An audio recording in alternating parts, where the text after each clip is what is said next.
नई पौध के सभी दर्शकों को बहुत बहुत नमस्कार।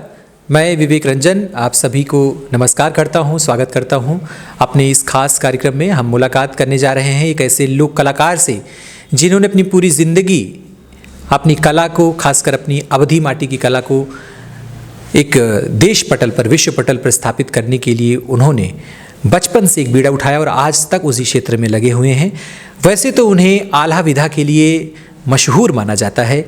अवधी आल्हा के लिए वो देश भर में गाने जाते हैं और उनको अवधी आल्हा सम्राट भी कहा जाता है। फौजदार सिंह जी हमारे साथ हैं जौनपुर के, उनका बहुत बहुत मैं स्वागत करता हूँ। धन्यवाद। फौजदार जी, सबसे पहले नई पौध के जो दर्शक हैं वो ये जानना चाहेंगे कि आपके अंदर जो ये रुचि आई खासकर लोक गायन को गाने के लिए और उसमें आपने आल्हा में महारत हासिल की, कैसे शुरू हुआ ये कारवां आपका बचपन से? ऐसा है कि पहले हम लोगों के बचपन में लोक कलाएं ही एक मनोरंजन का साधन थे। लोक कलाओं को सुन करके बड़ा बड़ा चौपाल गांव में ही लग जाता था। उसको देख करके, सुन करके बड़ी अच्छी अच्छी सीख मिलती थी कि हमारी लोक संस्कृति, लोक परंपरा, लोक रीति रिवाज, पूर्वजों की बनाई हुई प्रथाएं इसमें क्या बता रहे हैं, क्या दर्शा रहे हैं। ऐसे ही हमारे गांव में हमारे तो खानदानी कलाकार हैं। अच्छा। हाँ, हमारी विरासत है कला। तो जब हम सुनते थे, लेकिन जब सावन भादो आता था, जब आल्हा की गर्जना सुनते थे, हमारे पिताजी स्वयं गाते थे, स्वर्गीय श्री रामचंद्र सिंह, तो ऐसा लगता था कि इस संगीत के माध्यम से ये सारे संदेश जो लोग कलाकार दे रहे हैं दिया जाए तो एक बार लोगों की नज़र जरूर पड़ेगी। आने वाली पीढ़ी जरूर सोचेगी कि इतना गर्ज करके, तड़ाक करके, तलवार खींच करके ये क्या दर्शाना चाहते हैं। मतलब उस पर इंटरेस्ट उनका आएगा। बहुत सारी जगहों पर आपने कार्यक्रम दिया। हम आपको बता दें कि संस्कृति विभाग उत्तर प्रदेश हो या फिर भारत सरकार की संस्कृति मंत्रालय हो, उसके जो संस्थाएं हैं वहाँ से फौजदार सिंह जी को करीब 30 वर्षों से कार्यक्रम मिल रहे हैं। वो लगातार इस फील्ड में आगे बढ़ रहे हैं और यही नहीं सिर्फ आल्हा बल्कि अवध की बहुत सारी ऐसी कलाएँ हैं जो विलुप्त हो रही हैं। फौजदार जी, आपसे हम जानना चाहेंगे कि वो कौन कौन सी कलाएँ हैं जो पहले आप सुनते थे, जानते थे, आज वो कलाएँ कहीं देखने को नहीं मिलती लेकिन आपके पास सहेजी हुई रखी हुई हैं?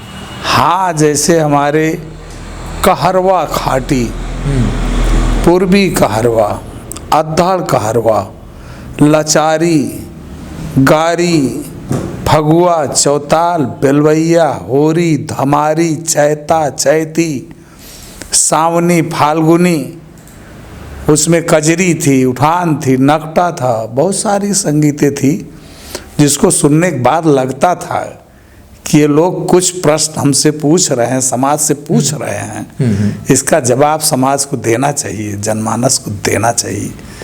ये सब झलकती थी। आजकल देखा जाए तो जिसे सरकार कलाओं को बढ़ाने के लिए बहुत सारे काम करती है, ऐसी कौन कौन सी विधाएं आप जानते हैं जो अब गाई ही नहीं जाती, कहीं देखने को ही नहीं मिलती? जैसे आप पता चला कि आपने नाऊ समाज के गीत को आगे लाया, नौआ झाकड़ जैसी विधाएं हैं, वो ऐसी कौन कौन सी कलाएं और आपके पास हैं? अब नौआ झाकड़ है, उसको तो आपने लाया ही। हाँ। चलो मनगंगा जमुना तीर में जी, हाँ, संगम के मेले पर। और अभी विधाएं जो है जैसे भोरहिया है, भोर में या साधु गाते थे, या तो भोर में जब कलाओं के संगीत का समापन होने लगता था तो उस समय वो संगीत गीत गाई जाती थी, जो अब तो भोर तक कोई संगीत चलती ही नहीं है। हाँ हाँ, अब तो सब नौकरी पे निकल जाते हैं, मोटरसाइकिल की धुन निकलती है अब सुबह सुबह सड़क पर। ऐसी और भी चीज़ें हैं जैसे बंजारा प्रीतम है, हाँ, ये सब भी विधाएं। हाँ, बंजारा है, प्रीतम है, और आपकी खाटी विदेशियत कुछ पूर्वी कलाकार ला रहे हैं चैनल पे, लेकिन जो आपकी विदेशियत ही अवध की वो नहीं आ रही है। हाँ, खाटी जो है हमारे यहाँ एक चनैनी गाई जाती थी, वो भी विधा खत्म हो चुकी है। बिहार वार तरफ, सर मिर्जापुर की तरफ थोड़ा बहुत है।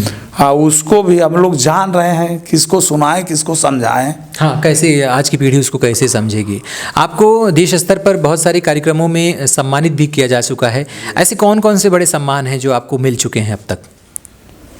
सम्मान तो आपके समक्ष ही लोकविद सम्मान संस्कृति मंत्रालय भारत सरकार ने दिया 18 में हमको, 2018 में, और 2000 हमको 12 में ये डॉक्टर मनमोहन सिंह की सरकार माटी के रंग पंचकूला में जो हुआ था पूरे भारत की लोक कलाओं का कि इसमें परचम कौन लहराएगा, तो उसमें लगभग 45,000 से कम कलाकार नहीं थे पूरे भारत के, कोई विधा बाकी नहीं थी। उसमें 15 लोगों का जो चयन हुआ था मेन स्टेज पे आने के लिए, उसमें आपका ये फौजदार सबसे आगे था उस 15 में, जिनको सिल्वर जुबली सम्मान से हमारे विभाग ने, डिपार्टमेंट संस्कृति मंत्रालय भारत सरकार, कुमारी शैलजा जी संस्कृति मिनिस्टर थी, उनके हाथों से सम्मानित किया गया। अजीत कौर थे, खुशवंत सिंह साहब थे, इनके लोगों के बीच में। उसके बाद तो अब उत्तर प्रदेश संस्कृति विभाग बहुत सम्मान दिया है, पर्यटन विभाग ने दिया है, लोक कला लोक रंग आपके जयपुर ने हमको लोक रत्न सम्मान दिया है। लोकबीत सम्मान भी आपको मिला है? हाँ, लोकबीत सम्मान मिला है। अभी इसी वर्ष में पूरे लगभग भारत के हर कोने के क्षत्रियों ने मिलकर के राजपूत रत्न हमको टीडी कॉलेज में जौनपुर में मिलकर दिया है।